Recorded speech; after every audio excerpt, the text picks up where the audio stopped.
warahmatullahi wabarakatuh. Sampai jumpa kembali buat kalian semuanya di channel AK Channel ya.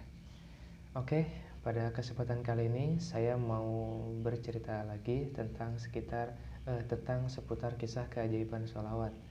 Nah, kalau sudah kita ngamalin sholawat, kita harus ngapain? Ya, kita harus berikhtiar tentunya gitu. Nah, ikhtiar apa yang harus kita lakukan adalah ikhtiar yang menurut kita hal positif gitu, hal-hal yang menurut kita baik gitu, hal-hal yang menurut kita halal untuk kita kerjakan gitu sih kalau menurut saya. Nah, pada intinya kalau sudah kita mengamalkan sholawat, tentunya kita membuat sebuah harapan.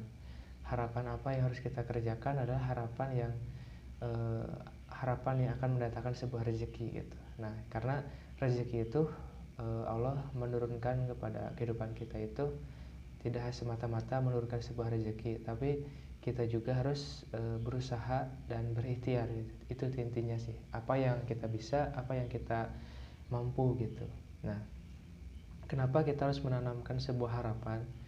Karena ya itulah gitu, karena itulah rezeki akan dititipkan dalam sebuah harapan-harapan kita gitu. Contoh, kita menanamkan sebuah harapan, kita menanam sebuah pohon pohon tanaman, misalkan kayak sayuran gitu, misalkan timun ataupun cabai ataupun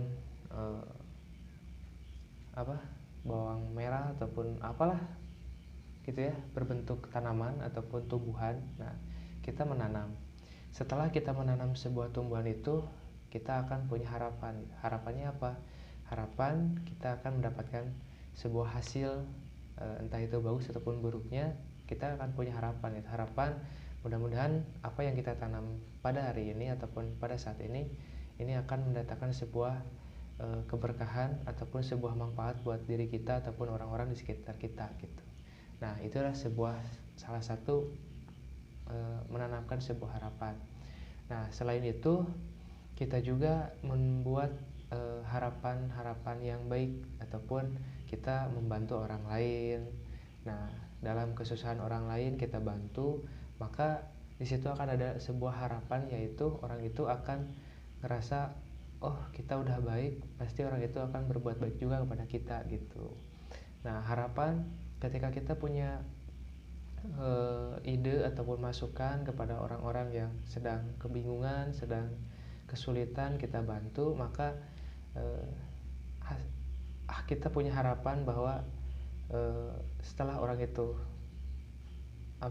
ngerasa kita udah bantu, dan orang itu insya Allah, dan saya yakin orang itu tidak akan diam, dan orang itu tidak akan berpikir bahwa penilaian kita kepada kita tidak baik. Pasti punya berpikir bahwa apa yang sudah kita bantu itu akan menjadi sebuah harapan orang itu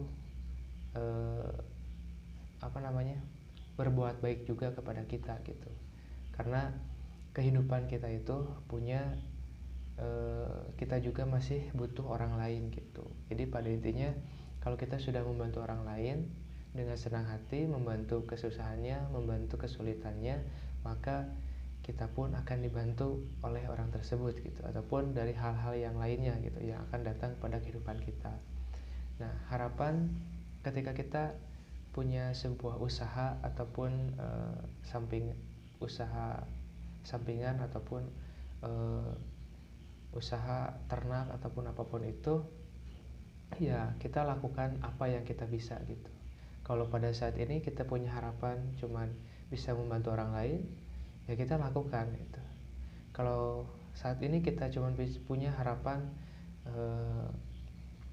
melakukan hal baik, cuman bisa duduk diam dan membahagiakan orang-orang di rumah, ya kita lakukan gitu. Nah, pada intinya di setiap hari kita kalau sudah memperbanyak sholawat itu, pada intinya akan diberikan jalan petunjuk, akan diberikan hal-hal yang tidak kita sadari gitu. Pada intinya kita tidak harus berpikir panjang lebar dulu, karena di setiap perjalanan sholawat itu pasti ada hal-hal yang menarik ataupun unik gitu. yang datang pada kehidupan kita. Nah, apa yang kita lakukan setelah mengamalkan sholawat, ya kita tetap berikhtiar semampunya kita dan tetap menanamkan sebuah harapan-harapan yang baik dan melakukan hal-hal yang baik, dan tentunya di selain itu kita juga harus menjaga hal-hal yang buruk yang akan menerpa kehidupan kita gitu. Nah, itu paling itu yang saya sampaikan pada kesempatan kali ini. Semoga bisa bermanfaat, dan jika ada saran masukan bisa dituliskan di dalam komentar. Dan terima kasih banyak yang sudah mendukung channel ini. Salam silaturahmi, dan mudah-mudahan di lain waktu saya bisa membuat konten berikutnya gitu. Wabillahi taufiq wal hidayah. Wassalamualaikum warahmatullahi wabarakatuh.